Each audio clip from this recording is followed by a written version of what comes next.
You have to first be uncomfortable with how you feel about yourself. With that voice that a lot of us like to run away from, we all have it. We all have that voice that say, hey man, you're kind of wimping out right now. You're kind of being a little punk right now. But a lot of us say, okay, that's okay. It's okay to tell these little white lies to ourselves. So we first have to face the real you. The real me is David Goggins. The real me is a guy looking at you right now saying, I don't want to fucking be on this show right now because I used to stutter as a kid. And I'm afraid of that. I'm afraid that here in a second, I'm gonna start fucking stammering and stuttering and the whole world's gonna know that I have all these issues.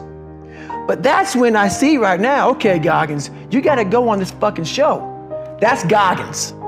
Goggins is saying, okay, David Goggins, you're a punk. Life made you this way. We can't live like this. We can't live in fear. We can't live in judgment. We can't be afraid of what the fuck people right now are looking at me saying about me. We cannot be afraid of that. That's Goggins.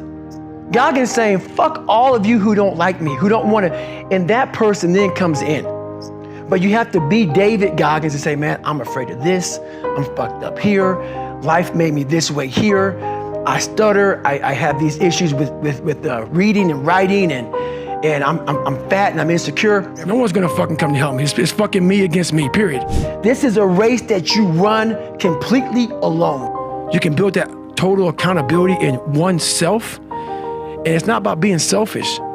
I'm trying to create a better me, so hopefully people who are hearing this are taking it the right way can say, I can run a mile. It ain't about running 205 fucking miles, doing 4,000, being a city. It ain't about all that shit. Shit doesn't matter. I want you to see how fucking far you can go, because we're all fucking suffering in this world. We're all hurting. I had to invent a guy that didn't exist. I had to invent a guy that can take any pain, any suffering, any kind of judgment, be called nigger, be called whatever the fuck in the world, and be able to stand in the fucking room and say, go fuck yourself. You wanna break my motherfucking legs? So be it. I will reverse that pain and suffering, and I will take your soul. I was that guy who ran away from absolutely everything that I got in front of me. And so I had to man up. And I said, the first thing I gotta start doing is facing every fucking fear I have, no matter what the fuck it is, man. And you can help yourself get through the times that suck. Real life. This is real life. 90% of your life will suck. 10% will be fucking happy. You may be a lucky guy and have a lot of fucking money, have a great ass woman, all this shit. Trust me, one-on-one with that fucking guy, he's missing something. His life still sucks because he hasn't faced something that bothered him his whole fucking life. Something is still eating that motherfucker up. Almost everybody. Everybody.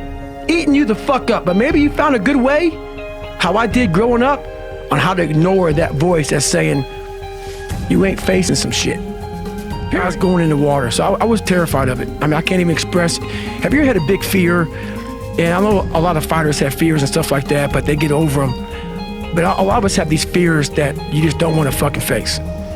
And I have a lot of them. I had a lot of them. And I'm afraid of something that's telling me you must do this that. thing. You must do that. Yeah. You have to go that way. And most of us don't understand that mentality. We go left and we wonder why we haven't fulfilled something in our lives. You gotta start diving into those things that you are afraid of. You don't gain confidence by going to the spot that makes you feel good. People who are hearing this shit, they will never really understand and grasp when you face these things and so many things, how they keep you up and haunt you at night. You must break the soul of whatever the fuck is in front of you. That's what I realized. I was never breaking the soul of anything in front of me. You have to have the will, the heart, the courage to go that distance when you're exactly jacked up. You have nothing left to give, and give more. If you keep on attacking something, nothing wants to stand in front of anything that is relentless. Nothing. Take away all titles you want to give me, that you know that I did not come from that shit. That's why I have to be so authentic and so real about my own insecurities, my own faults, just being a fucked up person. I'm not the best at anything. I'm not gifted. I'm just driven. And I started finding things that was comfortable. And the more things I found comfortable, the more uncomfortable my mind was. You start putting yourself in situations that suck, you'll find yourself. Yeah. You'll find it real quick. You know what I'm thinking about right now? I gotta fucking wake up tomorrow and do the same shit again. I gotta leave this fucking interview and go stretch out for 2.5 hours. I hate that shit. It's not in that comfort zone. It's in the discomfort zone is where my confidence is getting built. Like, I'm gonna be gone 39 hours Right. running on a 1 mile track. Who the fuck? I'm not crazy, man. That shit sucks. I mean, you know, people put me in this category of, you must be some crazy guy who loves Right. it. No, man. No, that's why I do it though. That's the only way to callous your fucking brain, man. It's the only way to get hard in life. People. Every day you have to do this shit. Because why? When you stop doing it, you don't just maintain it. If you stop shooting a gun, you're not gonna be a great shot if you pick a gun up a year from now. That's the person who's gained knowledge. You gain knowledge through suffering. And on the other end of suffering is a world that very few have ever seen. It's a beautiful world, because that's where you find yourself. But I'll be damned if you ever see me looking like shit. Triple down on your fucking weaknesses. Yeah. Find out something about yourself. You already know the good shit. You already know the happy shit. I say what if a lot. It sounds corny and it sounds weak, but it's true. I was like, man, what story would it be if my fucking fat, dumb, lying to be friends with people, insecure ass can overcome this shit? And that what if mentality, like that dreamer mentality, just would always fuel me. It was just fueling, man. What if I can be a SEAL, man? What if I can go from running a quarter of a fucking mile, now I run 205 miles. What if I can go? What if I can go? And what if, how would that feel? So it became from being defeated to like, man, all right, motherfucker, maybe tomorrow we can go 0.75. No one would do this shit. No one would do this shit. You're the baddest motherfucker around. You're the baddest motherfucker ever lived. And I just kept fueling me with the right kind of message that I needed to hear that I was never telling myself. And through time, it became reality. I failed, I go back to scratch. I use some positive motivation. I have like one day where I'm like fucking defeated. But I started realizing this is part of the process. This is part of the journey. I had to realize this is part of my process versus just saying, like I used to, I'm just not good enough. If I'm not good enough, we always say that shit. I'm just not good enough, and then we try something else. I'm gonna fucking make myself good enough.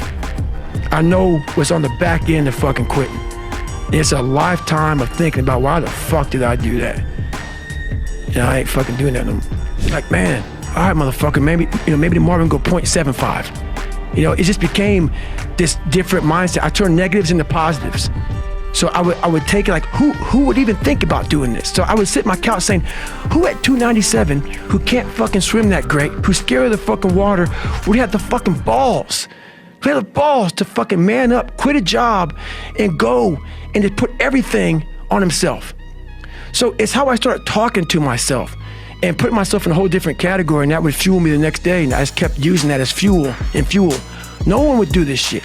No one would do this shit. You're the baddest motherfucker around. You're the baddest motherfucker ever lived. And I just kept fueling me with the right kind of message that I needed to hear that I was never telling myself. And through time, it became reality.